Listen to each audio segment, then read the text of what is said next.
आज के वचन के लिए ध्यान के लिए पढ़ूंगा मत्ती रचित सुसमाचार और उसका 18वां अध्याय और उसकी पहली, दूसरी और तीसरी आयत।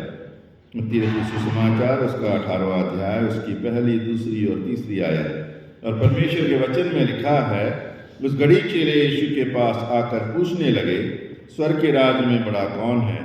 इस पर उसने एक बालक को पास बुलाकर उनके बीच में खड़ा किया और कहा, मैं तुमसे सच कहता हूँ कि जब तक तुम ना फिरो और बालकों के समान ना बनो, तुम स्वर्ग के राज्य में प्रवेश करने नहीं पाओगे। मैं तुमसे सच कहता हूँ कि जब तक तुम ना फिरो और बालकों के समान ना बनो, तुम स्वर्ग के राज्य में प्रवेश करने नहीं पाओगे। ये एक खूबसूरत दिन है और हम परमेश्वर का धन्यवाद देते हैं कि इस नए दिन की शुरुआत हम एक साथ कर पा रहे हैं। और विशेषकर ये महीने का पहला दिन भी है, मार्च का महीना। मौसम बदल रहा है, ठंडी कभी दूर होती है, कभी आ जाती है वापस, लेकिन अल्टीमेटली ये बदलेगा। और यहाँ पर ये लिखा है कि प्रभु यीशु मसीह कह रहे हैं कि तुम्हें बच्चों जैसा बनना चाहिए। जगजीत सिंह की एक गजल है, उसकी 2 लाइनें सुनेंगे? ठीक है, मैं गा के बताता हूँ। नहीं भी सुनना चाहोगे तो सुनना ही पड़ेगा, आके तो बैठे हो।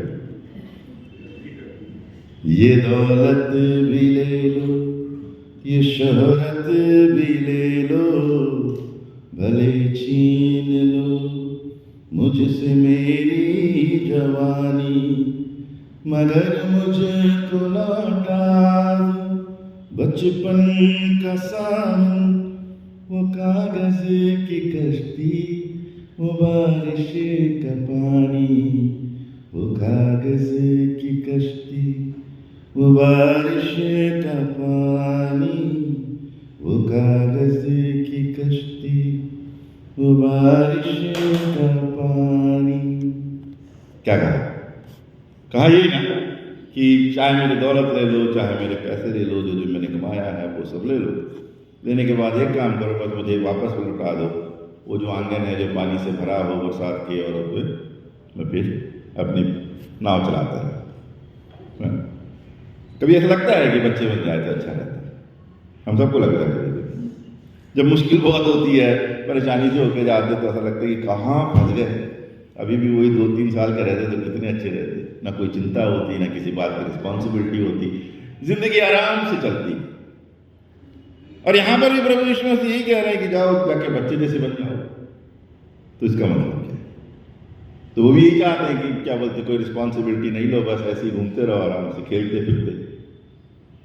लेकिन अगर हम इस वचन को देखें तो वचन तो ये बोलता है कि आपको अपनी जिंदगी बड़ी रिस्पॉन्सिबिलिटी से जीनी है ना? इसकी हर चीज को क्या बोलते हैं, आपको बड़ा इंपॉर्टेंस से लेना। तो एक वो इररिस्पॉन्सिबल है ना, जिसमें कोई भी आपको उत्तरदायित्व ना हो, जिसमें आपको कोई भी बात चिंता करने की जरूरत ना हो, वो वाली जिंदगी पक्का है कि वो नहीं है। तो फिर क्या है? जब इन्होंने कहा कि तुम्हें बच्चों जैसे बनना है, तो हमारी जिंदगी में, बच्चों की जिंदगी में पाई जाने वाली कुछ क्वालिटीज होनी चाहिए। और अगर आप अपने बच्चों को देखेंगे, जब वो छोटे होते हैं, पैदा होते हैं, जब वो धीरे धीरे बड़े होते हैं, तो एक उम्र तक उनमें कुछ क्वालिटीज होती है और वो क्वालिटीज बाद में गायब हो जाती है। अगर आप अपनी जिंदगी को भी अगर ध्यान से पीछे मुड़ कर देखोगे तो आपको भी वो क्वालिटीज अपनी जिंदगी में मिलेगी, लेकिन बाद में वो गायब हो जाएगी, कहाँ गई पता ही नहीं चला। और प्रभु यीशु मसीह चाहते हैं कि आज हम उन गुणों के तरफ वापस मुड़ के आए। तो वो क्या गुण है? बहुत से गुण हैं, लेकिन हम सिर्फ 2 के बारे में बात करेंगे। उसमें से एक है इनोसेंस। इनोसेंस है ना, मासूमियत, है ना? बच्चे जाने जाते हैं इनोसेंट, सही बात है। मासूमियत का मतलब क्या होता है? या भोलापन। भोलापन यानी जिसको कुछ समझ नहीं, उसको हम अधिकतर मासूमियत कहते हैं, बस सही। लेकिन जिसको कोई समझ नहीं हो, वैसे व्यक्ति को बड़ा कर देंगे तो फिर क्या फायदा? कई लोग जो बड़े होकर भी जिनको समझ नहीं होते, हम उनको क्या कहते हैं? अभी भी ये बच्चा है। तो क्या वैसी जिंदगी प्रभु यीशु मसीह चाहते हैं? नहीं। मासूमियत का एक दूसरा अर्थ भी होता है। मासूमियत यानी जो अभी तक अशुद्ध नहीं हुआ, अनकरप्टेड जिसको बोलते हैं, है ना? तो ये अनकरप्टेड क्या है? क्या हम एक समय में अपनी जिंदगी में अशुद्ध नहीं थे, शुद्ध थे? ये एक सोचने की बात। हम सब ने विश्वास में एक बात ये पढ़ के रखी हुई है कि मैं जन्म से ही पापी हूं, अशुद्ध हूं। ठीक, और वो कहां से हमने पढ़ के रखा है नहीं मालूम, अपने दिमाग में कहां से बना के रखा है। वो एक वाक्य का एक गलत हमने सोच समझ के रखा हुआ है, और वो वाक्य है भजन संहिता 51 और उसका 5वां वाक्य, जहां पर कि सामिस्ट कहता है कि मैं पाप के साथ जन्म हुआ मेरा। उसने कहा पाप के साथ जन्म हुआ, और हमने क्या कहा? हमने कह दिया कि हम जन्म से ही पापी हैं। क्या ये सही बात है? अगर हम कहते हैं कि मैं जन्म से ही अशुद्ध हूं, इसका मतलब फिर हमें बनाया किसने? हमें बनाया परमेश्वर ने। अगर हम ये कहें कि हम जन्म से ही अशुद्ध हैं, तो इसका मतलब यह है कि फिर परमेश्वर ने हमें अशुद्ध बनाया। क्या परमेश्वर अपनी खुद की सृष्टि को अशुद्ध बनाएगा? नहीं। तो फिर इनोसेंस का मतलब क्या होता है? अगर आप एक बच्चे को की बड़ी शुरुआत में देखें तो आपको पता चलेगा कि वो उसमें सभी पॉजिटिव क्वालिटीज रहती है ना। उसको प्यार करना बड़ा आसान होता है, उसको विश्वास करना बड़ा आसान होता है, उसको सारी बातें बड़ी आसान होती है। उसको आप प्रोत्साहित करोगे तो जल्दी से कुछ कर भी लेगा। लेकिन धीरे धीरे जब हम बड़े होते तो आज आप यहां पे बैठे, आज आपसे कोई पूछे अच्छा करो तो हमको मुश्किल होती है, लेकिन बोले बुरा करो तो बहुत जल्दी हो जाता है ना। गुस्सा करो हमको नेचुरली आता है, फिर हम कहते हैं ये तो मेरे शरीर में ही है गुस्सा, बिल्कुल जन्म से ही परमेश्वर ने दिया हुआ है, तो वो परमेश्वर क्या है? नहीं, ये हमने अपनी आदत बनाई है। वो खराब आदतें हम जब बड़े हो रहे थे उसने वो हमने अपने आप में ले लिया। और आज जब प्रभु यीशु मसीह कह रहे हैं कि तुम्हें बच्चों जैसा बनना है, इसका मतलब यही है कि आपको फिर से आपके शुरुआत के गुणों में वापस जाना। आपको छोड़ना है आपका गुस्सा, आपको छोड़ना है आपकी ईर्ष्या, आपको छोड़ना है आपका हर समय चिंता करना, और वो सारी नेगेटिव क्वालिटीज जो आपकी जिंदगी में है, वो जो सारे नकारात्मक गुण आपकी जिंदगी में, उन सबको छोड़ना है और छोड़ के आपको वापस जाना है मूल रूप में जिसमें आपको परमेश्वर ने सृष्टा बनाया हुआ है। क्या आप उसके लिए तैयार हैं? क्या हम उसके लिए तैयार हैं? सोच कर देखिए। तो पहला कहा कि इनोसेंस, और दूसरा कहते हैं सेंसिटिविटी, संवेदन, है ना। आप में से कई लोग, कुछ नर्सेस वो करती भी हैं, सेंसिटिविटी टेस्ट करते हैं कि स्किन में सेंसिटिविटी है कि नहीं, नर्व्स में सेंसिटिविटी है कि। क्या होता है सेंसिटिविटी? सेंसिटिविटी यानी दूसरे के दर्द को समझ पाना। सही बात है, पर ये क्या होता है? क्या हम समझ पाते हैं? हम देखते हैं, हमको समझ में आती है कि ठीक है दर्द में है, लेकिन क्या हम उसको फील कर पाते हैं? कभी सोचा है क्यों नहीं फील? एक बच्चे की सबसे बड़ी क्वालिटी ये होती है कि वो सेंसिटिव होता है। वो पॉजिटिव चीज़ों के लिए भी सेंसिटिव होता है, वो नेगेटिव चीज़ों के लिए भी सेंसिटिव होता है। अगर एक घर में एक छोटा बच्चा है, उसको किसी को बताने की जरूरत नहीं पड़ती कि घर का माहौल क्या है, वो समझ जाते हैं। सही बात है, वो तो पहले ही समझ जाते हैं कि आप गुस्से में, वो पहले ही समझ जाते हैं कि आप खुश हो। आपको गुस्सा दिखाने की भी जरूरत नहीं है, आपको खुशी दिखाने की भी जरूरत नहीं। They are so sensitive. ये कैसे होता है? वो अगर चाहिए तो हमें खुद के प्रति सेंसिटिव होना बहुत जरूरी होता है, सेल्फ सेंसिटिविटी। तो ये सेल्फ सेंसिटिविटी क्या है? सेल्फ सेंसिटिविटी और सेल्फिशनेस, स्वार्थता और अपने प्रति संवेदनशील होना, ये दोनों दो चीजें। आप सिर्फ अपने बारे में सोच रहे हो, आप सिर्फ अपनी जरूरतों के बारे में सोच रहे हो, आप स्वार्थी। लेकिन आपके अंदर जो भी हो रहा है, चाहे वो अच्छा हो रहा हो, चाहे वो बुरा हो रहा हो, आप उसको समय लेकर समझ रहे हो, वो सेल्फ सेंसिटिविटी, आप उसको समझ पा रहे हैं। और जब आप उसको अच्छे तरीके से समझते हो, चाहे वो दर्द हो, चाहे वो खुशी हो, चाहे वो बुराई हो, चाहे आपके ऊपर किया हुआ जुल्म हो, जो भी चीज़ हो, उन चीज़ों को जब आप अच्छे तरीके से समझते हैं तो आपको दूसरों को समझने में बहुत आसानी होती है। क्यों? क्योंकि आप उससे गुजर के जा चुके हो, गुजर के जा अकेले ना चुके हो, बल्कि उसको आप अच्छे से समझ चुके हो कि वो क्या क्या चीजें आप में करता रहता है। प्रभु यीशु मसीह के बारे में हम कहते हैं कि वो मेरा दर्द अच्छे से जानता है, क्योंकि उसने खुद क्या कहा? दर्द सहा। हम धीरे धीरे अभी गुड फ्राइडे की तरफ बढ़ रहे हैं।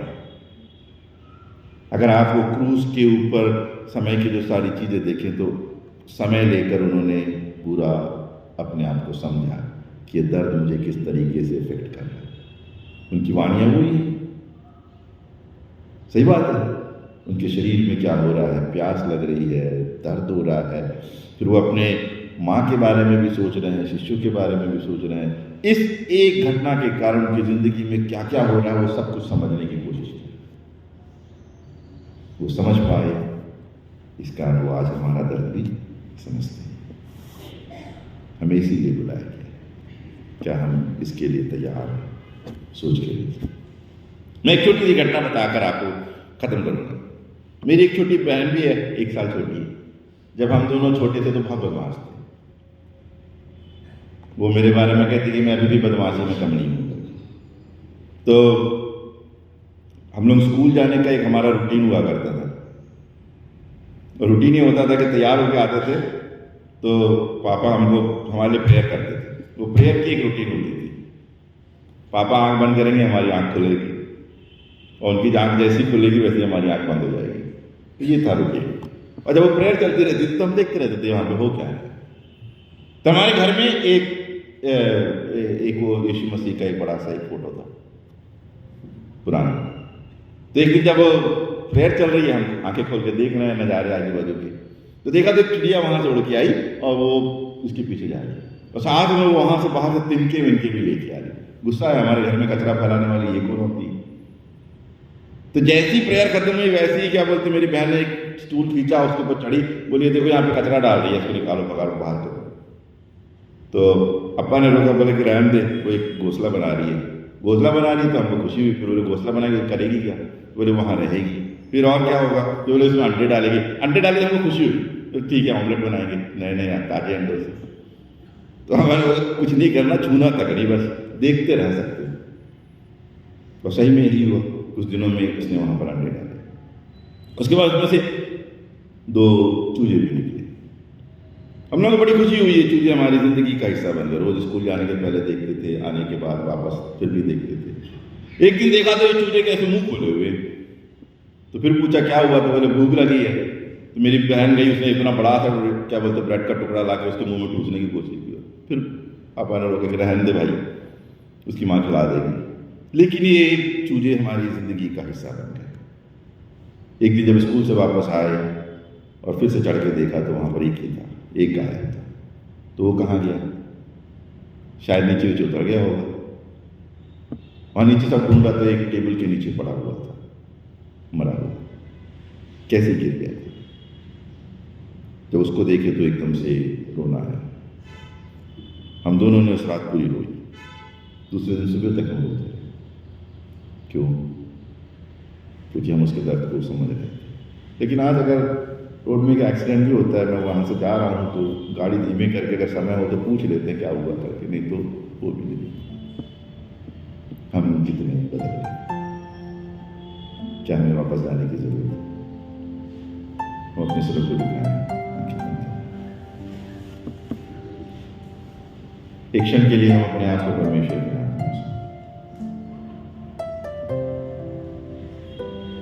मैं कुछ पॉजिटिव क्वालिटीज के बारे में कहूंगा। प्यार, क्षमा, शांति, धन्यवाद, प्रोत्साहन,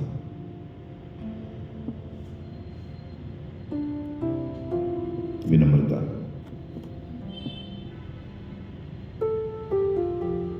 और आशा। प्यार, क्षमा, विनम्रता, धन्यवाद, प्रोत्साहन, आशा, विश्वास। इनमें से किसी भी एक को चुनिए और कहिए कि मैं इसमें वापस जाना चाहता हूं।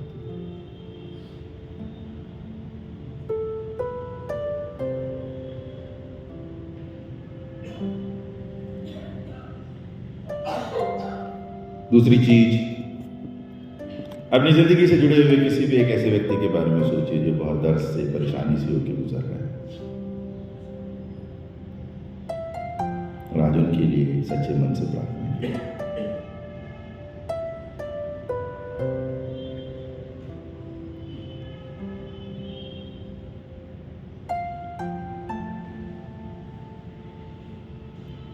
और तीसरी चीज,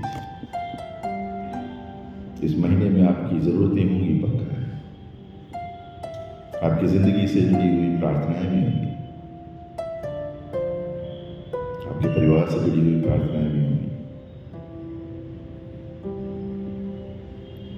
एक जरूरत को और आपकी एक प्रार्थना को परमेश्वर के हाथ में सौंप दिया और दुआ की।